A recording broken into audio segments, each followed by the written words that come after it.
Caleg dari Partai Demokrat untuk DPR RI, Roman Daulendong menilai keputusan Mahkamah Konstitusi terkait pemilu dengan sistem proporsional terbuka sesuai dengan harapan publik. Menurut Roman, demokrasi itu merupakan cita-cita nasional. Karena merupakan manifestasi diri dari kedaulatan rakyat, maka demokrasi harus diperkuat.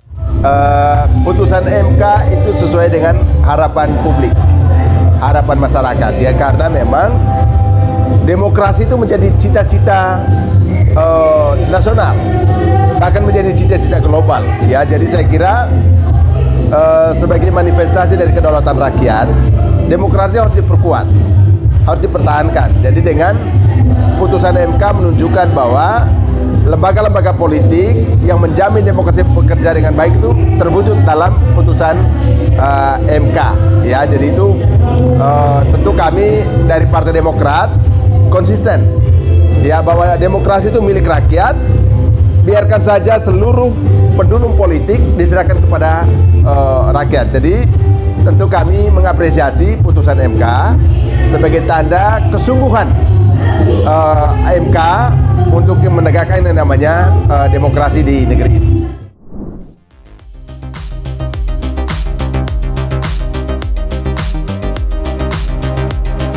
Caleg Demokrat dari daerah pemilihan 1 NTT ini mengatakan bahwa putusan MK menunjukkan bahwa lembaga-lembaga politik yang menjamin demokrasi itu berjalan dengan baik. Karena itu, Partai Demokrat akan selalu konsisten dengan realitas bahwa demokrasi itu milik rakyat. Demokrat juga mengapresiasi keputusan MK sebagai tanda kesungguhan MK menegakkan demokrasi di negeri ini.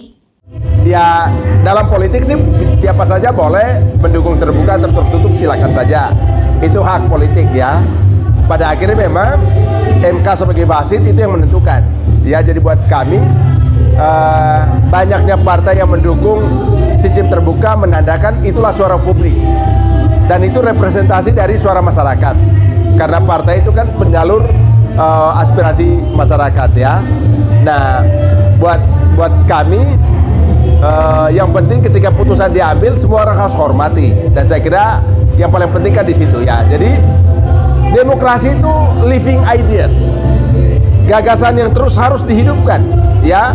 Sebagai sebuah sistem politik yang ideal tentu tidak akan pernah mencapai tujuan, tapi kita harus terus memperbaiki, terus berjalan menuju ke demokrasi yang ideal, dan itu memang butuh konsistensi, ya. Lembaga-lembaga politik harus menjaganya, masyarakat harus merawatnya, ya. Dan MK sudah memberi ruang kepada masyarakat untuk mewujudkan demokrasi yang kuat di Indonesia.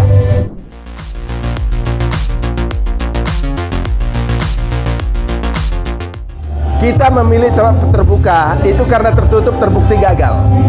Ya, jadi itu saya kira sangat jelas. Orde Baru dengan sistem tertutup ujungnya adalah melanggengkan kekuasaan Orde Baru 32 tahun. Ya, dan itu adalah kegagalan partai politik, ya, untuk mewujudkan demokrasi. Dan karena kita menyadari bahwa tertutup itu tidak baik, kita ke terbuka, ya kan? Terbuka. Jadi artinya berbagai argumen bahwa kalau terbuka lebih mahal daripada tertutup, uang itu relatif, ya. Tapi buat saya adalah dengan terbuka ini kontestasi itu ada di masyarakat. Kalau kita tertutup, kontestasi ada di elit. Nah, kalau ada di elit, yang ada adalah oligarki. Bahkan adanya adalah tirani. Jadi segelintir orang menguasai republik. Tapi dengan terbuka, rakyatlah yang berdaulat dan partai tidak punya pilihan lain selain mengikuti keinginan masyarakat.